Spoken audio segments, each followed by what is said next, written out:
Bonsoir à tous et merci d'être avec nous encore une fois sur Label Télévision, votre chaîne panafricaine internationale. Vous êtes bien à Jeudi Écho.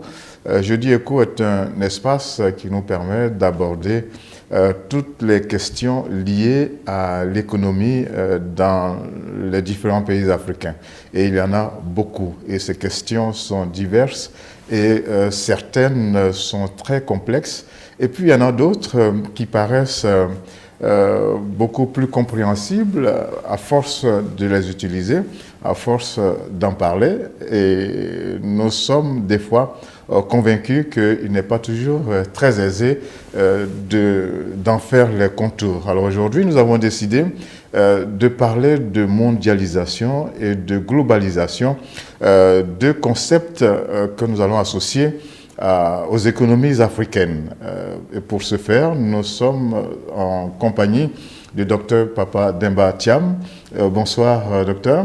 Bonsoir. Merci beaucoup d'avoir accepté de nous faire partager votre expérience et votre savoir. Il faut dire que, chers téléspectateurs, que docteur Papa Demba Thiam est économiste international. Il est aussi entrepreneur conseil dans le développement des chaînes de valeur fondées sur la transformation des ressources locales et il est auteur d'un certain nombre de publications en rapport avec le développement économique et social, en rapport également avec le commerce. Et donc, n'oubliez pas aussi que pour certains, vous le connaissez, Dr Papa Demba Thiam a eu à intervenir dans un certain nombre d'émissions et en tant que fonctionnaire international, eh bien, il a un regard très large et en même temps très précis sur toutes les questions, la plupart des questions liées au développement économique et social des pays africains. Alors, comme je le disais en début d'émission, nous allons parler de globalisation et de mondialisation. Ces deux concepts liés aux économies africaines. On va commencer par la globalisation. Qu'est-ce que c'est la globalisation? Voici un mot qui a jailli comme ça dans le langage des économistes depuis quelques années, depuis une bonne vingtaine d'années. Et bon, aujourd'hui, il est difficile de parler d'économie sans aborder la question de la globalisation. Ça veut dire quoi, globalisation? C'est très bien que vous posiez la question parce qu'il y a beaucoup de confusion sémantique. En anglais, il n'y a qu'un seul mot qui veut dire globalization et qu'on peut dire traduire par globalisation. En français, on a mondialisation et globalisation. Et globalisation, oui. Parce que la langue française est beaucoup plus riche en nuances. La mondialisation a commencé depuis longtemps, c'est-à-dire avec... Donc on commence par la mondialisation. Par la mondialisation. Ok, d'accord. Je vais faire la différence sémantique. D'accord. Parce que la mondialisation, si vous voulez, c'est la grande enveloppe. C'est-à-dire on a créé un village planétaire dans lequel les flux de capitaux peuvent circuler, le commerce peut circuler, l'information qui est connue ici à la minute à Moscou se retrouve au Sénégal et ainsi de suite. Donc ça, c'est une affaire de flux. Il y a des flux économiques, des flux d'informations, des flux de biens et services, des flux commerciaux qui circulent à travers le monde librement. Même l'information. L'information. Oui, et dans notre secteur, on parle beaucoup de villages planétaires. Voilà. Donc ça, c'est la mondialisation. C'est-à-dire, c'est le processus lui-même. C'est ce qui est en train de se passer. La globalisation, c'est un acte délibéré pour accompagner la mondialisation d'une certaine manière. C'est-à-dire qu'il y a des interventions qui ont été faites, des institutions qui ont été créées pour régir le processus de mondialisation. Par exemple, quand vous créez l'Organisation mondiale du commerce, ou qui était anciennement des accords généraux sur le commerce et les tarifs, vous essayez d'encadrer un peu le phénomène de mondialisation, donc vous êtes dans un phénomène de globalisation. Si vous faites que avec le consensus de Washington entre 1979 et 1980, qu'on dise qu'il faut les 10 commandements de Washington, c'est-à-dire que tous les pays se conforment à ces 10 commandements, et vous dites que ces 10 commandements, c'est aussi pour les pays développés, sous-développés, l'ajustement structurel avec la Banque mondiale et le Fonds, la stabilisation avec le Fonds et la libération avec l'ancêtre de l'Organisation mondiale du commerce. Donc, vous êtes dans un processus, si vous voulez, de globalisation. Donc, si vous voulez, vous avez la mondialisation qui est un phénomène et la globalisation qui s'est régie par des interventions pour canaliser et diriger cette globalisation. Je vais même ajouter un troisième concept, Georges, le globalisme. Parce que avec la mondialisation et la globalisation, on a tout globalisé. Il faut toujours penser que le mot globalisation vient du mot globe, globe terrestre. Voilà. Donc on a tout enveloppé dans un même panier. Et c'est la raison pour laquelle la Banque mondiale, le Fonds monétaire, l'Organisation mondiale du commerce fonctionnent comme s'il y avait une pensée unique en matière multilatérale, super simplifiée, et faire la pointure de chaussure la même pour tout le monde. C'est-à-dire qu'ils ont fait leur pointure de chaussure, ils la font porter à tout le monde. Et ça, c'est ça qui a créé la bureaucratie multilatérale, ce que j'appelle le globalisme. On peut prendre un exemple. Tout à l'heure, j'ai pris l'exemple de l'information, mais il y en a certainement d'autres vraiment liés comment on va dire ça, à l'économie, notamment les flux financiers, l'organisation du commerce, comment ça marche et pourquoi on en est arrivé à cela. Bon, vous prenez par exemple, prenons un cas très simple qui nous a amené la crise financière, qu'on appelle crise financière de 2008 et que moi j'appelle crise fiduciaire, c'est-à-dire une crise de conscience. Le Fonds monétaire international avait été créé en 1944 par les accords de Bretton Woods et l'objectif c'était de stabiliser les flux financiers dans le monde, de s'assurer qu'il n'y ait pas de choc de balance des paiements et que les monnaies puissent s'échanger beaucoup plus facilement à travers les biens et services. Donc ça, c'était la vocation du fonds. La vocation de la Banque mondiale, c'était de reconstruire l'Europe qui avait été détruite après la guerre. Et ces deux organisations devaient permettre à chacun des pays développés, signataires des accords de Bretton Woods, d'avoir un accès égal aux ressources et aux matières premières pour ne plus avoir à se faire la guerre. Parce qu'on s'est dit que les déséquilibres, c'était parce qu'il y en a qui en profitaient plus que d'autres. C'est vrai que les matières premières se trouvaient dans des pays colonisés et tout le monde n'était pas pays colonisateur. Après, on a signé 3 ans plus tard, en 1947, les accords du GATT, donc accords généraux sur le commerce, pour envelopper tout ça. Mais qu'est-ce qui s'est passé entre-temps? Le Fonds monétaire qui était commis à la surveillance multilatérale des flux financiers s'est trouvé très vite dépassé dans une camisole de force trop étriquée parce que les activités, les flux financiers qui circulaient dans le monde, le système du Fonds monétaire international ne permettait même plus de les voir, de les appréhender, à fortiori de les contrôler.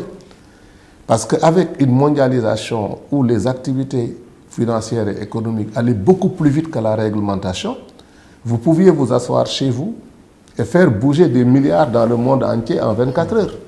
Donc le Fonds monétaire n'était plus équipé pour jouer son rôle. Et c'est ça a amené une situation dans laquelle ils n'avaient pas de réponse à tous les problèmes de spéculation, des bulles spéculatives se sont développées. Et à un moment donné, en 2008, les banques centrales ne se faisaient plus confiance et les banques commerciales ne se faisaient plus confiance. Donc c'est ça la crise fiduciaire. C'est pour ça que quand une banque, parce que les banques se prêtent de l'argent tous les jours, mais quand une banque X a peur de prêter de l'argent à une banque Y parce qu'elle ne sait pas si la banque Y va faire faillite, c'est une crise de confiance. Et cette crise a montré les limites du modèle de globalisation financière qui était régi par le Fonds monétaire international. Et curieusement, au lieu de fermer le Fonds monétaire international, on s'est dit qu'il y a beaucoup de pays qui ont des problèmes de balance des paiements, il y a des problèmes d'argent, donc on a rebiffé le fonds en lui redonnant l'argent pour que le fonds prête de l'argent encore. Alors les hommes d'affaires qui étaient les plus futés ont utilisé l'argent que les gouvernements leur avaient donné dans les banques pour se refaire une santé et rendre l'argent. On a connu ça avec George Bush, on a connu ça avec Obama, ainsi de suite. Donc, si vous voulez, pour résumer maintenant, le rythme effréné de la mondialisation n'a pu être contenu par les structures de globalisation qui ont été mises en place, et ces structures ont été débordées dans tous les sens. Donc, c'est la raison pour laquelle on parle aujourd'hui de mondialisation sauvage. Mais il faut plutôt dire globalisation sauvage. Est-ce qu'on peut dire que la mondialisation et la globalisation permettent une sorte d'intégration des économies au niveau mondial? C'est très bien comme question, parce que vous savez, il faut d'abord se dire que quand on intègre, c'est des fonctions qu'on intègre. On peut aussi intégrer des fonctions de public de pauvreté. Parce que si vous êtes dans une situation de jeu à somme nulle, où ce que vous gagnez, c'est ce que moi je perds. Donc cette fonction-là de création de richesse chez vous se traduit par une fonction de création de pauvreté chez moi. Ouais. Donc ça dépend pour qui fonctionne la globalisation. Parce qu'il ne faut jamais oublier, les gens n'oublient toujours une chose, que lorsqu'on a créé les institutions de Bretton Woods, en disant que pour garantir un accès équitable aux ressources entre pays développés, mais ces ressources se trouvent dans les pays sous-développés. Comment donc des organisations qui ont été créées pour piller le tiers-monde? On peut se réveiller un jour et penser que ces institutions vont faire le développement du tiers-monde. Mais justement, il y en a beaucoup qui ont pensé que en installant la mondialisation et la globalisation, cela pourrait tirer vers le haut les économies africaines. C'est un leurre, parce que le gros problème qu'il y a, c'est que, Georges, les gens, ils ont pousser les économies africaines à regarder vraiment plutôt en haut qu'en bas. Georges, c'est comme si vous disiez que vous libéralisez la navigation en mer. Mais il y a des gens qui ont des gros bateaux, il y a des gens qui ont des sous-marins, et il y a des gens qui ont des pirogues qui peuvent se fracasser à la première vague.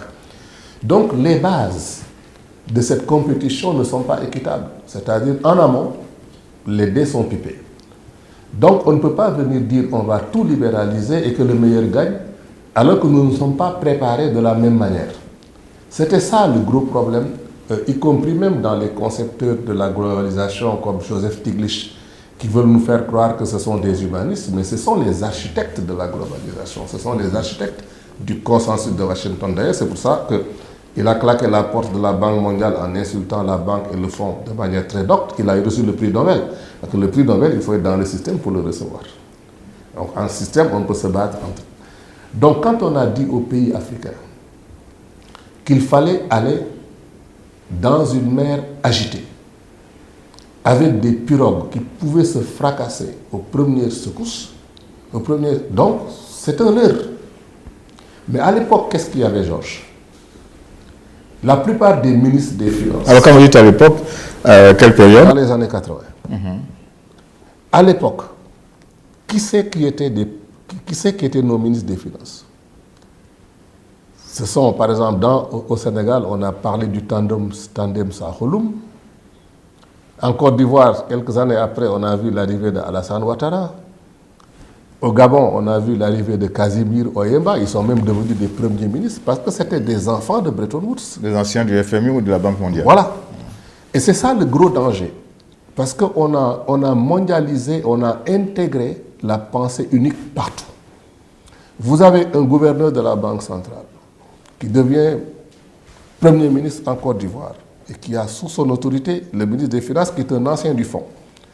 Donc, c'est un client du fonds.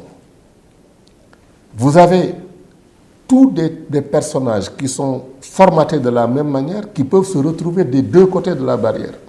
Parfois, ils sont le client du fonds, parfois, ils sont eux-mêmes le fonds, ils fournissent des gouvernements. Mais à aucun moment, ils ne font jouer la fibre africaine, la fibre de leur pays. Mais vous savez, la plus belle femme du monde ne peut donner que ce qu'elle a. C'est des gens qui ont fait toute leur carrière dans le système. Donc, et le système les promouvait de cette manière-là. Vous êtes un bon ministre des Finances, un bon élève de la Banque mondiale et du Fonds, votre carrière est garantie parce que vous quittez, vous vous retrouvez directeur au fonds. Et donc, ce n'est pas seulement au niveau du fonds, même la Banque africaine de développement. La Banque africaine de développement a commencé à recruter plein de gens qui étaient au fonds et à la Banque mondiale. Donc, vous n'avez plus de diversité au niveau des idées, vous n'avez plus de discussion, c'est la pensée unique, on sert la même soupe à tout le monde. Mais même dans une maison, genre chez vous, vous avez besoin d'avoir un peu de contradiction, un peu de diversité pour pouvoir discuter. Mais ici, on administre exactement les mêmes choses. Et c'est ça le grand drame que nous avons. Et c'est pour ça que face à une situation qui interpelle l'ingénierie, l'imagination, la recherche de solutions, vous avez les gens qui tiennent le pouvoir qui ne savent que cocher des cases et ne cochent que les cases qu'ils peuvent reconnaître. C'est ça que j'appelle l'intégration de l'incompétence à l'échelle globale. Et ça se voit avec la lutte contre le Covid. Aujourd'hui, tout ce qu'ils savent faire, c'est de dire, oui, si vous êtes vacciné, vous aurez un taux de croissance de tel. Mais est-ce que la vaccination a un rapport avec la rupture des chaînes de valeur, des chaînes industrielles? Est-ce que le kickfad qui est arrêté aujourd'hui n'a pas arrêté des chaînes de valeur en amont, n'a pas mis des fournisseurs sur la paille, n'a pas mis des chefs de famille sur la paille, parce que tout le tissu économique s'est désintégré. Mais ces gens-là ne sont pas capables de comprendre cette économie des systèmes. Et même quand ils nous parlent, la Banque mondiale a dit que le Sénégal va croître de 10,8% en se basant seulement sur les revenus pétroliers. C'est n'importe quoi. C'est n'importe quoi. Parce qu'ils ne font que prendre des équations simples qui ne sont basées sur absolument rien. Alors, quand des gouvernements vont commencer à croire à ces sottises, vont le répéter dans les télévisions, le peuple à qui ils disent cela se disent, mais nos 10,8% par année, pas ça va va dans dans la poche de qui? même dans les écoles. Oui. Dans les universités, les écoles. Et on apprend cela. C'est un problème d'état de raison. Et aujourd'hui, nous avons atteint le fond. Parce qu'on peut raconter ce qu'on veut, mais les yeux éclatés, hagards, des gens qui meurent de faim, les ventres remplis de mauvaise nourriture qui créent n'importe quel type de maladie et qui risquent d'éclater, la malnutrition, les problèmes de santé, ce ne sont pas des choses que vous pouvez expliquer par des taux de croissance signifiants. Mais ce qui est grave, c'est qu'on a organisé l'incompétence. On a organisé le désapprentissage à l'échelle globale.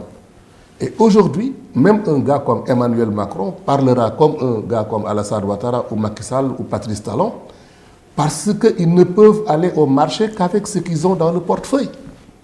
Ils ne peuvent aller réparer quelque chose que ce qu'ils ont dans leur trousse de plomberie. Leur savoir est limité. Donc aujourd'hui, nous avons plutôt besoin d'une autre forme de multilatéralisme. D'accord, on va y arriver sur les formes de solutions qu'il faut apporter à cette difficulté. Mais comment les pays africains ont pu accepter d'entrer dans cette formule, sachant que bon, ils ne pèsent que moins de 3% du commerce international? Quand vous dites des pays africains, la plupart des pays africains, il faut dire, c'est-à-dire la grande majorité, c'est-à-dire quand on prend l'Afrique dans sa globalité, par rapport au commerce international, bon, c'est moins de 3%. Ce n'est pas les pays africains, c'est les gouvernements des pays africains. C'est la nuance que je voulais apporter. C'est les gouvernements des pays africains. On vient de dire que la plupart de ces gouvernements, c'est les gens étaient gérés par des gens et sont toujours gérés par des gens qui sont contents d'aller à la table du maître. Il y a des gens qui n'avaient jamais imaginé de leur vie pouvoir prendre l'avion. Et aujourd'hui, ils se retrouvent en jet privé. Macron leur fait une tape dans le dos. Angela Merkel leur prend par les épaules et ils sentent qu'ils ont fait une évolution sociale, ils ont grandi. Et ces gens qu'on n'attendait pas à pareille fête, souvent ne sont pas formés, mais c'est pour ça qu'on les met là. C'est pour ça qu'on les soutient. Parce que n'oubliez pas une chose. Lorsque le paradigme, c'est-à-dire le modèle de pensée, est bâti sur l'exploitation des ressources pour aller les transformer dans les pays où on va créer des emplois avec ces ressources-là, vous n'allez pas mettre un Georges Aboké qui réfléchit et qui est un nationaliste et qui a envie de faire quelque chose pour son pays, puisque son projet rentre prima facie en contradiction avec le projet des gens qui le soutiennent. Et le pire, c'est que ces gens le tiennent par les tripes parce qu'il est endetté. Il ne peut pas payer ses fonctionnaires, il va y avoir des grèves. Il ne peut pas payer ses fonctionnaires, il y a des grèves. S'il ne peut pas payer ses militaires, il ne peut pas faire la répression. Alors la logique, c'est de quoi? C'est de l'endetter davantage pour mieux le tenir.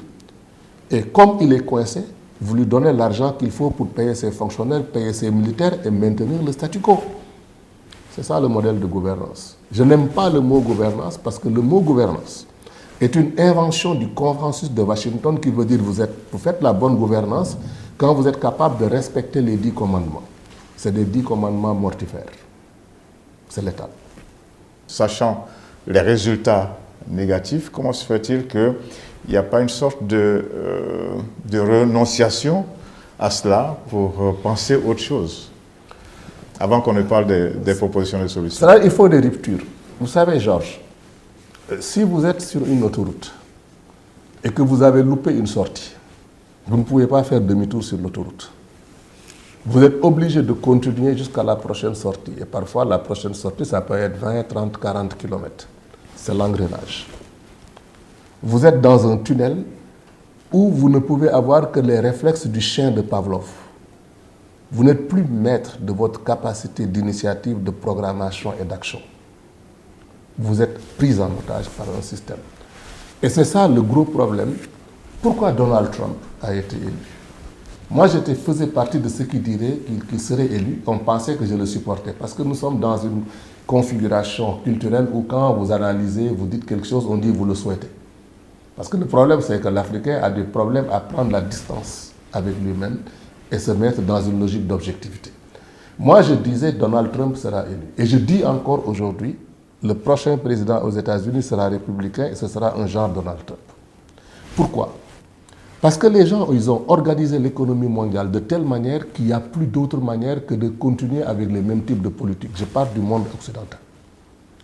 Et c'est la raison pour laquelle l'Union européenne a connu le Brexit avec les Britanniques qui sont partis parce qu'ils ont globalisé l'administration de l'intégration économique régionale en Europe et où ce sont des fonctionnaires qui ne sont pas élus, qui dirigent nos pays par procuration. Donc, quelqu'un peut aller faire une campagne en disant « je vais développer l'agriculture ». Les gens vont les lire. Ils se rendent compte qu'en réalité, tout ce qui se fait dans l'agriculture est décidé par des fonctionnaires comme moi à Bruxelles qui sont apathiques, qui prennent leurs feuilles de calcul et qui décident de ce qu'il faut faire. C'est la raison pour laquelle des gens comme Jacques Attali, à un moment, se vantaient de dire « nous avons fait un système dans lequel maintenant, qui gouverne n'a plus de sens, parce que c'est presque des gouvernements automatiques, robotisés, déshumanisés. » Et aujourd'hui, nous nous trouvons dans la situation dans laquelle cette déshumanisation du gouvernement par procuration, par des bureaucrates, a créé la force de Marine Le Pen. Ça a créé la force d'Éric Zemmour. Et aujourd'hui, si vous écoutez même les politiciens français, que ce soit les Macron, les trucs, ils sont tous en train d'aller vers l'extrême droite.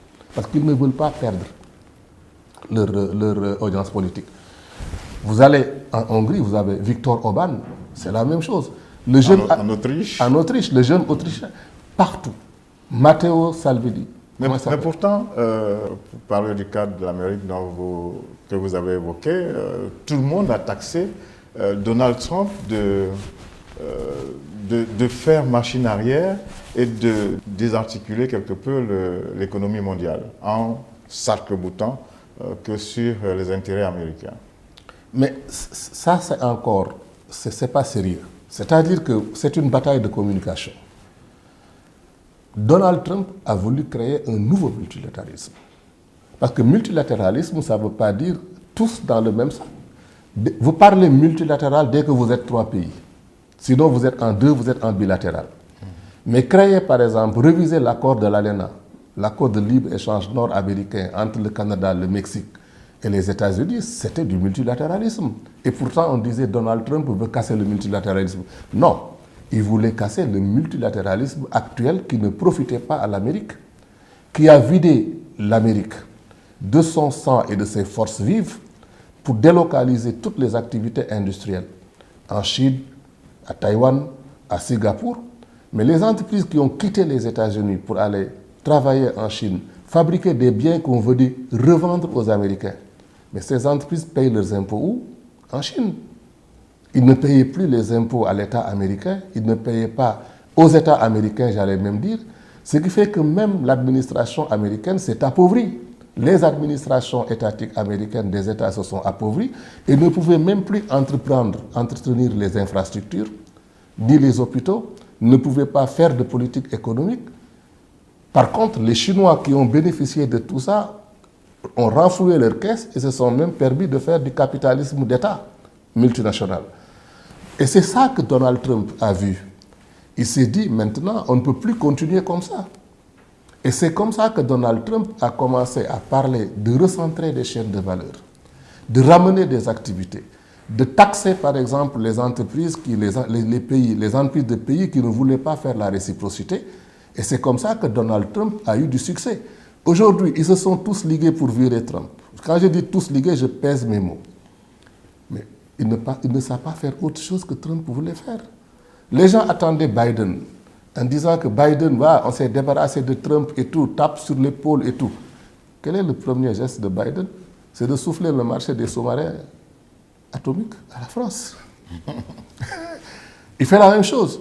Biden est encore beaucoup plus dur sur la Chine que Trump ne l'était, parce que Trump est un homme d'affaires.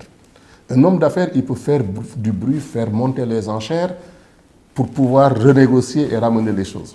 Mais Biden n'est pas dans cette logique-là, c'est un idéologue. Donc, le problème pour nous, aujourd'hui africains, c'est de se dire que nous n'avons pas d'autre choix, de toute façon, devant nos populations affamées, que d'inventer de nouvelles politiques qui s'affranchissent du piège de l'endettement qui nous a servi. La question, c'est est-ce que nous avons des leaders qui ont le courage de le faire? Mais moi, je dis le problème ne se pose même plus en ces termes. S'ils n'ont pas le courage de le faire, ils risquent d'être balayés par des populations affamées. Le seul problème, c'est que est-ce que s'ils vont tomber, on ne va pas avoir pire, parce que tout dépend de celui qui ramasse le pouvoir. Tout à l'heure, on va voir qu'est-ce que vous proposez comme alternative. Mais j'ai envie encore là, puisque un bon nombre de nos émissions sont dans ce sens-là, j'allais dire pédagogiques, je voudrais qu'on parle du rôle de ce que l'on appelle le G20 dans cette mondialisation, globalisation. En français, comme vous avez dit, les deux mots sont très proches, mais se complètent. Le G20 joue un rôle dans cette globalisation, notamment au niveau de la gestion de la dette des pays africains. Et c'est les pays africains qui sont concernés, mais c'est les 20 plus grands pays qui décident. Où est-ce que vous ne voyez pas les plus gros pays décider? On appelle les pays africains pour faire la photo de famille. Comme j'ai dit, les tapes sur l'épaule, les discussions. Mais est-ce que vous pouvez me dire, donner un seul exemple, où vous avez eu des Africains venir comme invités au G20? Souvent, c'est des observateurs, parce que les G20, c'est les plus grands pays qui décident. Est-ce que vous pouvez me dire, est-ce que vous avez eu une seule situation où vous avez eu un dirigeant africain qui a consulté des experts avant d'aller au G20 avec des propositions holistiques en matière de développement économique qui sied aux intérêts de son pays et qui soit venu poser cet agenda sur la table du G20 et aboutir à quelque chose et accepter même, trouver même une situation où on discute ces propositions? Moi, je n'ai jamais vu ça. Je sais que peut-être je suis trop vieux pour retourner à l'école, mais je n'ai jamais vu ça. Si quelqu'un a vu le contraire, qu'il me l'offre, je lui donne mes plates excuses. C'est du window dressing. C'est de la galerie. Le gros problème, ça nous revient à la situation où les gens sont simplement contents. Les gens qu'on n'attendait pas à pareille fête de s'être invités. Et les gens, ils ont compris ça. Alors qu'est-ce qu'ils vont faire? Ils nous font des tapes dans l'épaule, ils nous caressent par le poil, mais ils font passer leur agenda. Maintenant, Georges, il y a quand même une inflexion dans la situation parce que ces gens qui faisaient ce genre de pratique en nous prenant des rigolos qu'ils mettaient avec eux et qui représentent nos intérêts, ne sont plus en confiance avec ces gens-là. Parce qu'ils se disent, attention, nous sommes en train de soutenir des gens qui peuvent être renversés par leur jeunesse. Et s'ils sont renversés, ce sont les intérêts qui sont renversés. Donc maintenant, on va commencer à faire le grand écart, à parler avec les jeunes et tout ça. Mais ils sont toujours dans la logique de la ruse. Il faut qu'ils quittent cette logique de la ruse pour rentrer dans une logique de prospérité partagée. Alors, donc, vous dénoncez en griffe le sommet Afrique-France qui a eu lieu, organisé par le président français Emmanuel Macron il y a quelques semaines.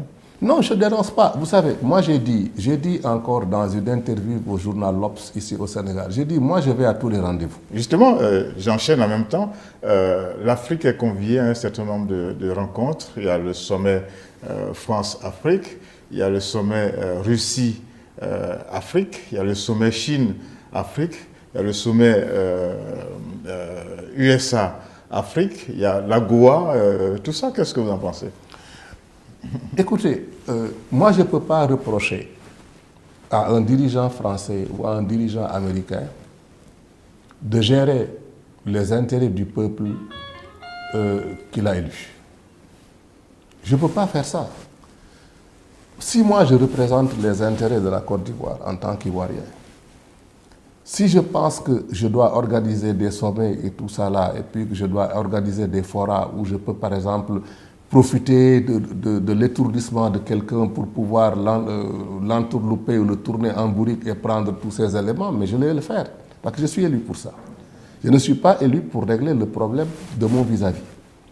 Donc, je ne vais pas dénoncer ces phénomènes. Ils n'ont qu'à le faire, mais moi, je n'y participe pas.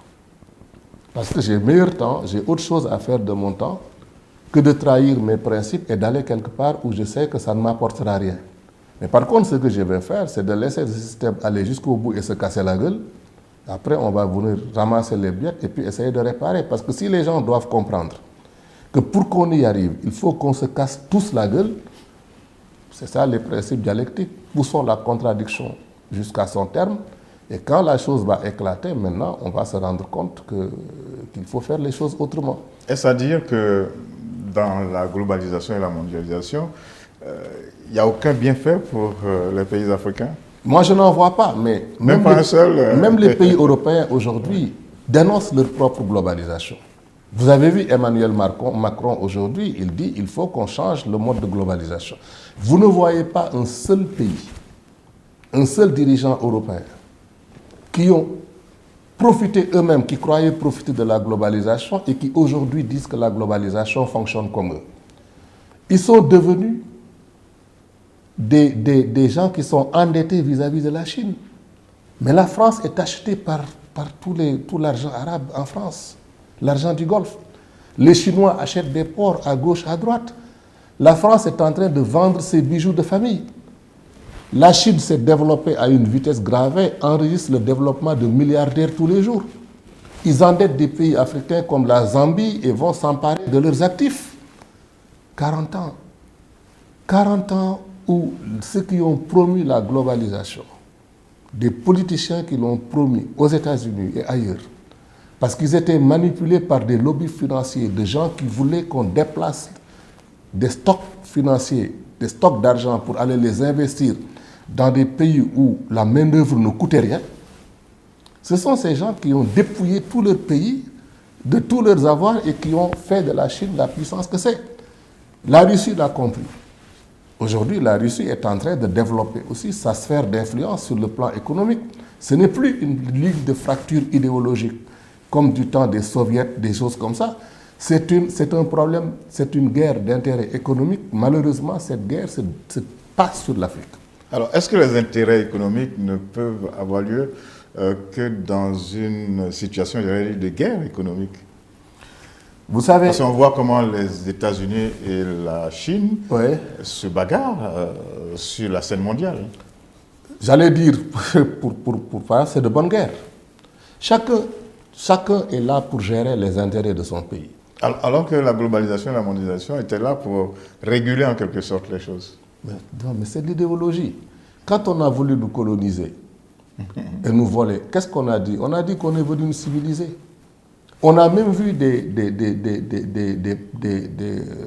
églises, des patrons d'églises, comme le révérend Père Teilhard de Chardin, qui était un homme d'église et qui a essayé de convaincre ses disciples ses apôtres, les gens qui venaient dans ses messes, que quand on va en Afrique, on va faire une œuvre de bienfaisance. L'idéologie projette la réalité la tête en bas. L'idéologie allemande du XVIIIe siècle a inspiré quelqu'un comme Adolf Hitler à mobiliser les Allemands pour les entraîner dans une des plus grosses catastrophes humanitaires. L'idéologie est faite pour leurrer les gens. C'est un mensonge collectif organisé qui présente la réalité la tête en bas. Quand vous voulez faire quelque chose, aujourd'hui vous voyez les plus gros voleurs. C'est eux qui vont vous parler de gouvernance, de bonne gouvernance, de lutte contre la corruption. C'est-à-dire c'est le voleur qui crie au voleur. Donc c'est vieux comme le monde. Moi, ces histoires, je ne suis pas dedans. Moi, Congolais, président de la République démocratique du Congo, je fais l'évaluation de ce que mon pays a comme force et faiblesse. Je dis, si vous voulez venir prendre mon coltan, ça ne se passera pas comme ça. Ce coltan appartient au peuple congolais. Ce qui m'intéresse, c'est de voir comment vous allez transformer ce coltan-là pour que je m'en sorte, mon pays s'en sorte, mon peuple s'en sorte et que vous vous en sortiez. Je vous propose un partenariat, mais c'est quand même honnête. Moi, tout ce que je veux, c'est qu'il y ait un partenariat. Mais pourquoi je vais créer une situation où vous venez m'appauvrir, me créer de la misère et des gens qui vont venir me renverser? Donc, c'est ça qu'il faut aujourd'hui se mettre. Que ce soit cadre G20, appelé G30, je m'en fiche complètement. Ce qui m'intéresse, moi, c'est les ressources qu'il y a chez moi. Qu'est-ce que je peux en faire? Et comment on peut travailler ensemble pour que chacun s'en sorte? Mais les Chinois, c'est ce qu'ils ont fait. Justement, la Chine a profité de cette globalisation et de cette mondialisation. Comment? Justement. Ça, c'est génial. Ça, c'est génial. Moi, j'ai toujours... Comment et pourquoi les Africains n'arrivent pas à faire comme la Chine? Parce qu'il y avait un moment, une période où on était pratiquement au même niveau. Il ne faut pas aller loin, Georges. En 1973, le Vietnam était complètement détruit. Aujourd'hui, le Vietnam donne de l'aide au développement à certains de nos pays. Ce qui s'est passé, c'est la chose suivante, et c'est extrêmement instructif de penser à ça. Quand les Ronald Reagan et Margaret Thatcher ont décidé et entraîné les autres pays dans ce qu'on a appelé le consensus de Washington, les 10 commandements de Washington, Deng Xiaoping est arrivé au pouvoir en Chine. Et ces gens se disaient donc on va délocaliser pour produire moins cher et venir vendre. Mais Deng Xiaoping a fait une politique d'accueil des investissements en Chine. Il a développé des plateformes de compétitivité qui permettaient non seulement de montrer quelles étaient les opportunités en Chine, mais comment on pouvait les réaliser. Donc la Chine s'est formatée pour accueillir ces investissements. Mais qu'est-ce que la Chine a fait? Quand vous venez investir dans le pays, vous devez avoir un certain type de partenariat avec les autochtones. Vous devez vous conformer à une certaine législation. Et comme la Chine, c'est quand même 1 milliard d'habitants, ils étaient conscients qu'ils pouvaient devenir un marché émergent avec un pouvoir d'achat. Les pays qui venaient, les investisseurs qui venaient se conformer à ça. Même les gens qui leur ont vendu des avions, ils leur ont dit, si vous voulez me vendre un avion, vous construisez l'avion chez moi. Transfert de technologie, tout le monde apprend. À un moment donné, tout le monde fabriquait en Chine. Les Louis Vuitton, tout le monde est allé en Chine. Mais les Chinois ont appris. Et cette capacité de négociation, les Chinois le tenaient d'où? De leur grand marché, parce qu'ils n'ont pas de matières premières. Mais nous, nous avons des matières premières. Nous pouvons développer une capacité de négociation similaire, parce que personne ne peut nous forcer à prendre nos matières premières à moins de venir nous faire la guerre. Et aujourd'hui, personne ne pourra... Ils ont fait la guerre. Non, ils nous ont manipulé, des leaders. Ils nous ont fait la guerre par procuration en prenant des régimes qui étaient inféodés. Ont-ils les leaders nationalistes? Oui, parce que les peuples ne les ont pas défendus. Et ces peuples-là n'ont peut-être pas été servis par ces leaders qui les ont défendus. Si vous renversez un Bokassa, mais Bokassa, qui c'est qui va se faire trouer la peau pour défendre Bokassa? Il faut être sérieux. Mais Fidel Castro, à 100 km des côtes américaines, Ils ne sont jamais arrivés à le dégommer. Ils ont fait le débarquement de la baie des Cochons en 1963. Fidel et son équipe et son esprit sont toujours là. Ce que je veux dire, c'est que lorsque le peuple se sent impliqué, lorsque le peuple se sent servi, lorsque le peuple comprend qu'on travaille pour ses intérêts, ce peuple devient la plus grande armée du monde. Alors, est-ce que tout ça ne vient pas du mode de colonisation subi par l'Afrique? Parce que cette colonisation, elle est allée jusqu'à l'os. Si on prend les choses depuis le départ, ce n'est pas la même histoire en Chine, ce n'est pas la même histoire en Corée, ce n'est pas la même histoire au Cambodge ou au Vietnam. L'Afrique a subi, comment on va dire ça, l'esclavage, et de l'esclavage jusqu'à aujourd'hui, la domination continue. Mais Georges, parce qu'il y avait Est-ce que c'est pas l'explication des difficultés de l'Afrique ne peut pas provenir de ça? C'est la qualité des hommes, la qualité d'être africain. Je ne sais pas d'où est-ce que nous avons pris une forme de malédiction qui nous a donné un état d'esprit servile. Parce que n'oubliez pas, l'esclavage a commencé plusieurs siècles quand même, hein, avec les Arabes qui vendaient des Africains que d'autres Africains leur vendaient. Les Européens sont venus, se sont rendus compte que c'est un commerce. Ils l'ont rationalisé, ils l'ont développé. Mais c'est les Africains qui vendaient d'autres Africains. Aujourd'hui, ce sont des Africains qui trahissent d'autres Africains. Mais ce n'est pas les Africains qui ont créé le système. Pourquoi? Mais ils l'ont accepté, ils l'ont accompagné. Aujourd'hui, là où moi je vous parle, quelqu'un me disait hier, j'étais avec mon épouse en dîner, et puis un fonctionnaire international retraité nous a trouvés là, et il dit à ma femme, mais votre mari, qu'est-ce qu'il cherche? Il cherche que des problèmes. Moi, tout ce qui m'intéresse aujourd'hui, c'est qu'on me donne des mandats de consultant, j'amène l'argent chez moi. Et voilà quelqu'un qui a 70 ans, qui a servi dans tout le système des Nations Unies, et qui est un parfait inconscient. Et je dis à mon épouse, c'est ça notre problème. L'intelligentsia que nous avons développée est devenue une intelligence qui n'a aucune foi en Dieu. Parce que si vous croyez en Dieu, vous croyez en votre prochain. Vous savez que si Dieu a investi une part de savoir et d'engagement entre vous, il vous a donné une mission et que vous devez vous mettre au service de la communauté. Mais vous savez comment les mentalités ont été lessivées? Je n'accuse aucun colon pour ça. Notre responsabilité, elle est pleine et entière. C'est nous qui sommes de mauvais bougres. Parce que même aujourd'hui, vous avez par exemple, de quoi profitent par exemple les gens qui s'éternisent au pouvoir? Ils sont capables d'aller acheter des voix de vote pour 5 000 francs CFA. Vous voyez le phénomène des griots qui vous parlent, qui vous disent tous les bienfaits que vous avez simplement parce que vous êtes en public, on vous fait croire que vous avez du sang bleu que vous n'avez pas et vous donnez l'argent. Parce que nous vivons une situation de bluff et de mensonge permanent. Nous nous mentons tellement que nous ne savons même plus quand nous disons la vérité où nous nous mentons. C'est la raison pour laquelle même la manipulation de la perception de notre popularité fait partie du système parce qu'il y a des complices.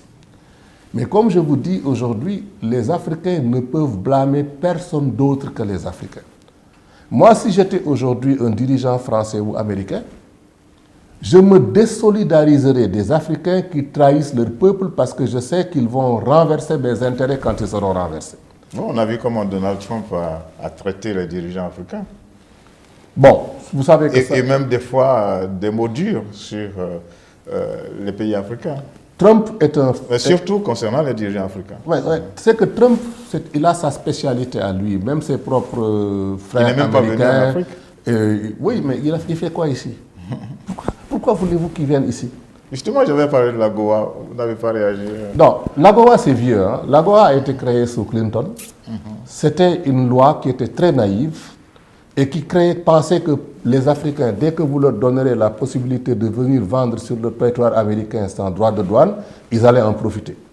Parce que dans leur conception, eux qui ont fait la conquête de l'Ouest, qui ont bâti une nation d'immigrants, quand vous avez des ressources comme les nôtres, tout ce qu'il vous faut, c'est dire, je vous donne l'opportunité d'aller sur le marché. Il y a des gens, des amis comme Rosa Whittaker, qui à l'époque était ministre adjoint du commerce de Clinton et toutes les familles de Clinton qui ont créé cela. Mais je disais toujours, quand j'étais à l'OCDE, j'avais fait, je crois, une interview dans le journal Le Monde en 2003, où je disais, avec l'arrivée de George Bush, je disais que l'administration Clinton était très généreuse dans sa manière de penser, mais elle est naïve. Parce qu'avant l'AGOA, il y a eu les conventions de Yaoundé, les conventions de Lomé et tout, qui étaient dans le même principe. On vous livre un marché sans droit de douane, mais ils ne sont même pas capables d'aller sur le marché. Donc ce n'est pas parce que vous ouvrez des opportunités de marché que vous pouvez y aller sans droit de douane que les gens vont produire et vendre. Mais l'AGOA a été toujours maintenue, mais les effets de l'AGOA, par exemple, qui en a profité? La Chine, à travers l'Éthiopie. Comment les Chinois fonctionnent, par exemple? Quand moi j'étais à la Banque mondiale, les Chinois ont fait nommer Justin Yifulin comme chef économiste de la Banque mondiale. Le gars est venu pendant 4 ans. Son seul agenda, c'était quoi? Créer des connexions à l'intérieur de la Banque mondiale avec des régimes africains, avoir un carnet d'adresses assez étoffé. Moi-même, j'ai été un complice involontaire parce que je suis un des auteurs cités dans le livre Light Manufacturing in Africa, dont il a dirigé la publication, Comment faire des industries légères en Afrique. Mais son objectif, c'était quoi? C'était de faire rentrer la Chine en Afrique. Que toutes les entreprises chinoises qui ne pouvaient plus être rentables parce qu'on y payait de bas salaires au moment où les Chines s'enrichissaient, qu'on les délocalise en Afrique. Et c'est comme ça qu'on a commencé à taper du tam-tam sur l'Éthiopie, que l'Éthiopie attire des investissements des zones industrielles, mais c'est de la délocalisation chinoise.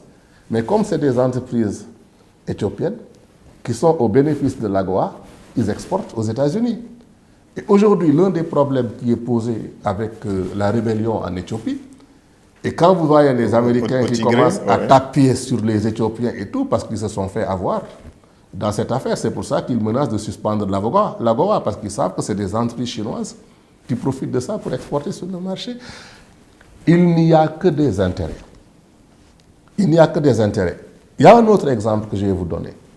Aujourd'hui, on est en train de dire, oui, il faut qu'on nous donne 100 milliards de droits de tirage spéciaux qui ne sont pas à nous, qu'on nous promet de réallouer depuis le fameux sommet pompeux sur le financement des économies africaines où on nous disait qu'on va nous réallouer. Cet argent, on ne l'a jamais réalloué. C'était en début d'année 2021. C'est comme votre histoire de 4 envoyés spéciaux où je vous disais où est-ce que vous avez vu les résultats lors d'une émission que nous avions.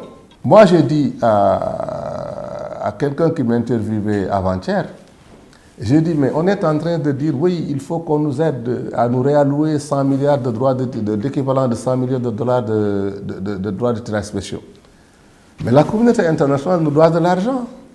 Avec la COP21, on avait décidé qu'à partir de 2020, chaque année, l'Afrique allait recevoir l'équivalent de 100 milliards de dollars de compensation pour la pollution que nous ne faisons pas et dont nous sommes victimes. L'Afrique ne pollue que pour 4%. Et pour permettre aux autres de continuer à polluer, que nous ne nous polluons pas, on nous donne 100 milliards de dollars. Chaque année, minimum 100 milliards de dollars depuis 2020. Cet argent n'a jamais été versé. Des sommes qu'on n'a jamais vues. Jamais vu. Ouais. Alors pourquoi moi je vais vous devoir de l'argent? Vous me demandez de payer la dette et le service de la dette alors que vous me devez 100 milliards chaque année. Une solution aurait été de dire, puisque vous me devez 100 milliards que vous ne me payez pas, mais effacez-moi la dette pour 100 milliards chaque année. Vous le faites sur 10 ans, c'est 1000 milliards de dettes que vous effacez. Au niveau des climats, de l'environnement, c'est la même difficulté pour les pays africains. Mais je parle de ça. C'est de l'argent des crédits carbone ou des choses comme ça. Aujourd'hui, nous, on est en train, nos chefs d'État, on les a... Mais bien parce que les pays développés ne veulent pas arrêter leur développement. Oui, mais d'accord, mais ils sont libres de gérer leurs choix, mais nous sommes libres de gérer les nôtres. Et moi, je dis, pourquoi nos chefs d'État doivent aller courir pour demander, oui, s'il vous plaît, annulez-nous, diminuez la dette? Mais attends, ils ont une dette envers nous aussi. Pourquoi on ne se met pas en place, dans le cadre d'un nouveau multilatéralisme, de dire, vous nous devez de l'argent, vous polluez la planète, la pollution de la planète détruit nos forêts, détruit nos villes, fait monter les eaux, détruit l'accumulation de capital. Rien qu'au titre de la compensation carbone, vous dites que vous allez nous donner 100 milliards de dollars chaque année. Mais comme nous, on vous doit aussi de l'argent, Faire la compensation. Faisons la compensation. Ok, alors donc, donc beaucoup de problèmes. À quel moment vous pensez que le déclic peut venir pour que les dirigeants africains changent de mentalité? Et puis après cela, on va parler peut-être des propositions de solutions. Pour moi, le déclic... Parce qu'il faut prendre conscience de la situation. On a l'impression que ce n'est pas le cas dans les pays africains. Dans un des posts récents que j'avais fait, j'ai dit, mais aujourd'hui, qui c'est qui est assez fou pour vouloir du pouvoir politique en Afrique? Et une des sœurs journalistes m'avait répondu, il me dit, il y aura toujours des gens qui seront assez fous pour aller chercher le pouvoir en Afrique, si le pouvoir en Afrique est la seule manière d'éviter d'être chômeur ou de s'enrichir. Parce que la punition et les sanctions ne sont pas encore assez fortes et crédibles pour que les gens arrêtent de faire ça. Mais ce que je lui ai répondu... Il y a déjà le coup d'État? Je lui ai dit, c'est ça, nous y sommes. Nous y sommes. Vous avez vu, par exemple, en Guinée... On a beau ne pas les saluer, mais bon, ils viennent sanctionner une forme de gouvernance. Parce que c'est le temps faible d'une dialectique aujourd'hui. Aujourd'hui, nous sommes dans une situation où les peuples sont incontrôlables. Or, la force armée qui contrôle les moyens de la violence se tient à l'affût pour récupérer les frustrations et garder le pouvoir. Mais comme je dis, on ne sait même pas ce qu'on a à faire. Et ces gars sont devenus tellement sûrs d'eux lorsqu'ils sont soutenus par des populations. Vous avez entendu la CEDEAO faire une réunion cette semaine, la fin de la semaine dernière, à Accra. Accentuer les sanctions. Ouais. Ils ont même nommé Mohamed Ibn Chambas comme représentant spécial en Guinée. Mamadi Doumbouya est sorti pour dire qu'il n'en veut pas parce que les Guinéens ne sont pas en crise, ils s'entendent entre eux, ils ne voient pas pourquoi on va l'amener. Donc en bon français, votre gars, vous le gardez. Pourquoi il le fait? Parce qu'il est sûr qu'il a une population qui le soutient. Jusqu'à ce qu'il déçoive peut-être, je ne lui souhaite pas. Mais Assimi Goïta au Mali, c'est la même chose. Aujourd'hui, les rebelles tigréens, je crois près d'une trentaine de groupes, se sont alliés pour dire qu'ils vont marcher sur Addis Abeba. Mais si Addis Abeba, le régime tombe là-dessus, vous avez vu ce qui se passe au Soudan, vous risquez d'avoir un phénomène de contagion. Le phénomène de contagion ne viendrait pas du fait que tout le monde se lève, mais du fait que la communauté internationale n'a plus les moyens de s'y opposer. Parce qu'ils n'ont plus d'argent. Chacun de ces pays est fauché. Ils ont des propres problèmes dans leur propre pays. Les guerres sont totalement impopulaires. Les opinions nationales ne les soutiennent plus. L'opinion internationale ne soutient pas. Donc, si les gens se rendent compte qu'aujourd'hui, entre eux et les dirigeants, il ne peut plus y avoir de pouvoir étranger fort qui s'interpose, mais vous risquez d'avoir une situation où des gouvernements vont être renversés. Pour le moment, ce n'est pas encore le cas. J'ai envie de dire qu'on a le sentiment qu'il y a une sorte de prise de conscience qui s'est faite au niveau de l'Union africaine avec le lancement de la ZLECAf, la zone de libre-échange continentale africaine. Il n'y a pas une prise de conscience. C'était déjà prévu depuis longtemps. Ce n'est pas l'amorce d'une solution? Non, c'est pas. La ZLECAf était prévue. On a célébré la signature. Le président Kagame a eu le mérite, avec le président Issoufou, qui était le véritable champion de ça, de pousser à la signature. Mais ce n'est pas parce qu'on a signé les accords de la ZLECAf qu'il va y avoir de la transformation. Encore une fois. Il faut travailler pour atteindre cet objectif. Oui, mais tout dépendra de ce qui a été mis en place pour que les vœux pieux qui sont annoncés et pour lesquels on a créé un cadre puissent se réaliser. Alors, à propos de vœux pieux, je vous prends un mot. Comment échanger des biens qui n'existent pas entre pays africains? Je vous pose la question. Non, c'est moi qui vous pose la question. Vous n'allez pas m'accuser d'être l'économiste qui dit ça. Non, vous ne pouvez pas échanger ce que vous ne produisez pas et vous n'allez pas produire si vous n'avez pas des perspectives d'échange. Et même si vous pouvez produire, il vous faut être capable de produire de manière compétitive. Et là, c'est la responsabilité d'un État de créer des conditions de production compétitive pour le secteur privé. Le gros problème que nous avons, c'est qu'il y a très peu d'États en Afrique qui sont capables d'être des États stratèges, qui peuvent voir un secteur et dire qu'est-ce que l'État peut faire dans ce secteur-là pour déverrouiller les opportunités, les mettre à portée de réalisation par le secteur privé avec quel type de programme, quel type de partenariat stratégique sur les chaînes de valeur, et ainsi de suite. La plupart des États, leur unique programme, c'est la conservation du pouvoir par des tripatouillages institutionnels et tout ce que l'on veut. Ils se disent qu'ils peuvent rester au pouvoir sans satisfaire le peuple. Et la seule manière de rester au pouvoir en satisfaisant le peuple, c'est de créer de la valeur partagée pour tout le monde. Peut-être que je ne serai plus de ce monde au moment où ça se fera, mais ça finira par se faire. Parce que tout simplement, c'est une nécessité au sens de Hegel.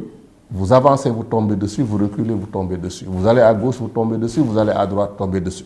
Mais par contre, parce que vous avez des autistes politiques, pour la plupart qui sont au pouvoir, qui ne se rendent pas compte de ça. Jusqu'au jour où, comme Omer El-Béchir, le ciel va leur tomber sur la tête. Alors, les secteurs privés sont encore à l'état, on va dire, embryonnaire dans nos pays. Le gros problème que vous avez avec le secteur privé chez nous, c'est que ce n'est pas un secteur privé. Par exemple, il y a beaucoup dans nos pays des gens qui étaient des directeurs d'office national quand l'État gérait encore l'économie, des gens qui travaillaient et lorsqu'on a privatisé, ils se sont retrouvés de l'autre côté. Ils ont donc vécu de prévente. Ça, c'est une forme de secteur privé chez nous. Il y a des gens du secteur privé qui sont des fonctionnaires du secteur privé qui n'ont jamais géré d'une entreprise, mais qui dirigent des organisations du secteur privé. Pourquoi, encore une fois, la nature a horreur du vide? Ils se rendent compte qu'en étant patron d'une organisation qui se dit du secteur privé, ils ont un pouvoir de négociation envers des gouvernements qui doivent compter avec eux. C'est une deuxième manière d'être du secteur privé. Il y a une autre forme de secteur privé qui vit de la prédation, de la prébende des marchés publics. Parce que lorsqu'un secteur privé doit vivre du marché public, il est obligé d'être de connivence avec les gouvernements. Donc, vous n'avez pas encore de véritable secteur privé et les organisations du secteur privé, la plupart du temps, ne sont même pas des organisations consulaires, n'ont pas une capacité d'analyse et de proposition et de partenariat avec le secteur public, mais c'est des organisations de lobbying. Et c'est ça le problème.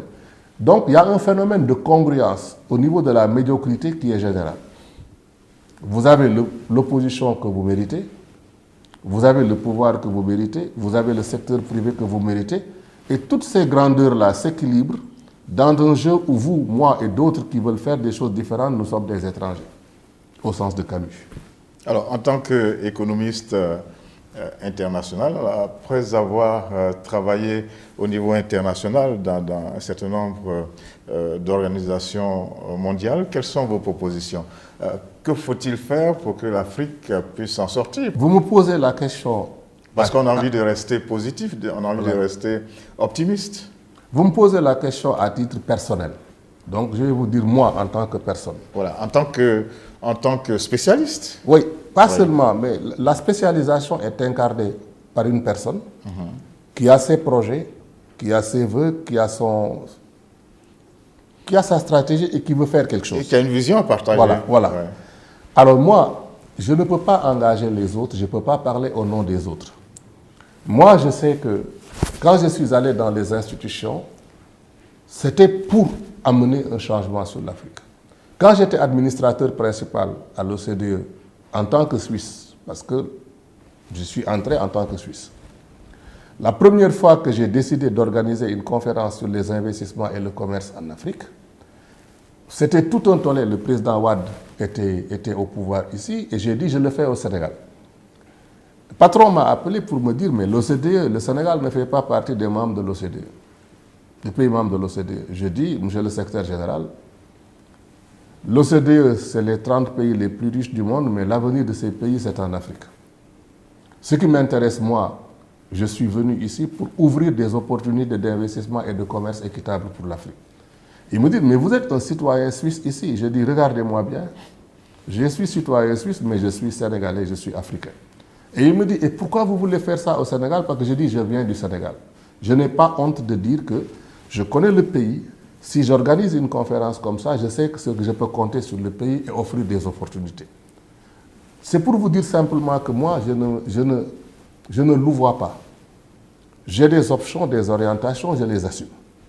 Quand Welfenson m'a parlé d'aller à la Banque mondiale, je suis allé à la Banque mondiale en disant je ne fais pas carrière, parce que si je veux faire carrière, je suis un citoyen suisse, un des rares Suisses de cette peau-là, et si je voulais même y faire la politique, je pourrais peut-être devenir un premier ministre ou conseiller fédéral de couleur, si je voulais faire l'ambition. Je n'ai pas fait ça. Si je vais à la Banque mondiale, c'est pour appliquer ce que moi j'ai fait dans le secteur privé avec ma famille, à commencer par mon épouse et mes associés, pour créer 29 chaînes de valeur qui créent de la prospérité, donc c'est possible. Donc je suis arrivé, je voulais devenir ni président, ni vice-président, ni quoi que ce soit, mais faire du développement industriel. Quand je me suis rendu compte que c'était très difficile de tourner la machine, j'ai pris les succès que j'ai eus dans certains pays comme le Ghana, je me suis réarmé avec ça et j'ai essayé de faire des propositions à certains gouvernements africains et je me rends compte que ça ne les intéresse pas. Ça ne les intéresse pas de faire du développement pour la plupart. Alors je me suis dit, bon, moi je suis comme l'eau. L'eau, vous arrêtez le cours de l'eau, il contourne. Et ma manière de contourner ça, c'est de me dire maintenant, je vais toujours continuer ma mission, mais en armant la jeunesse africaine d'une connaissance que je lui donne gratuitement pour développer des solutions alternatives, avoir des positions de négociation sur l'utilisation de leurs ressources, conseiller leurs parents, leurs pères, leurs mères sur ce qu'il faut faire de manière à ce que lorsqu'un politicien vient s'adresser à eux, qu'on ne leur raconte pas des bobards et qu'il soit une situation de veille stratégique permanente pour savoir ce qu'il faut faire de nos ressources. Et c'est la raison pour laquelle ma première prière du matin tous les jours, après la prière rituelle, c'est de faire des postes qui partagent la connaissance.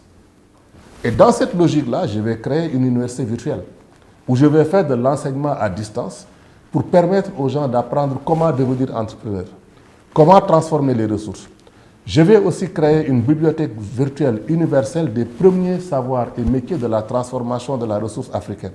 Un vieux projet que j'avais développé à la banque qui s'appelait le MITEP, que le président Sarkozy avait même soutenu en m'envoyant Alain Madeleine qui a travaillé avec moi. Ils l'ont torpillé à la banque parce que leur intérêt n'était pas le développement industriel. Moi, je vais démocratiser l'accès aux premiers savoirs et métiers de la transformation de la ressource africaine en mode d'accès gratuit.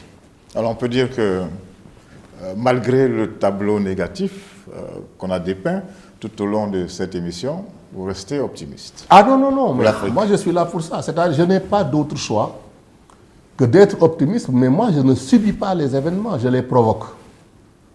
Vous m'avez assez pratiqué pour voir ce que j'écris.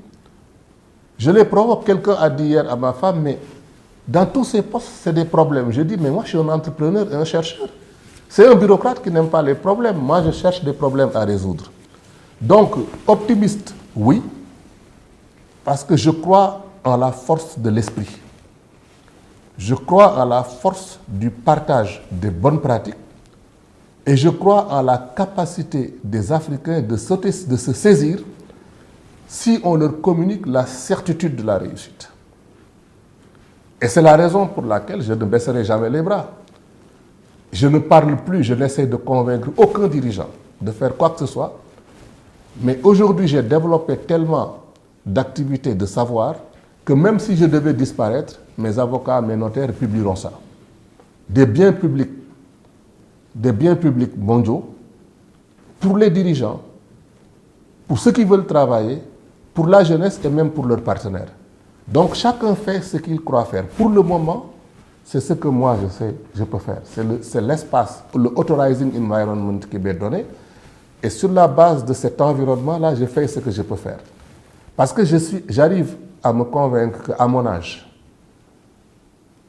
je ne suis pas sûr que je pourrais refaire ce que j'ai fait comme au Ghana, remonter des zones industrielles, mais tout simplement des zones industrielles liées au tissu économique national, pas des zones franches là où on vient que finir des choses.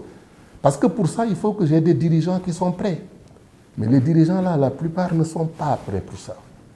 Alors, au lieu de dire maintenant que je vais me morfondre ou quelque chose comme ça, je change mon fusil d'épaule et je dis d'accord. Ils ne veulent pas travailler, je vais m'adresser à ceux qui veulent travailler. Peut-être que ces gens-là, un jour, seront au pouvoir et feront ce qu'il faut faire. Voilà. Merci beaucoup, Dr Papa Demba Thiam. Nous sommes partis de la globalisation, de la mondialisation. Nous avons vu ses effets néfastes sur les économies des pays africains, les actions collatérales de la Banque mondiale et du FMI, des actions pas toujours positives sur nos économies. Et bien heureusement, nous avons atterri sur un optimisme. Et c'est ça, la Belle Radio et Télévision, nous avons décidé de partager cet optimisme, mais réaliste, assis sur un certain nombre de données, assis sur un certain nombre de certitudes. Merci beaucoup d'être resté en notre compagnie. Nous espérons que cette émission va servir les dirigeants africains auxquels vous ne voulez plus parler, va servir également les jeunes générations afin que l'Afrique continue d'avancer. Merci encore, au revoir et à bientôt pour un autre Jeudi Éco.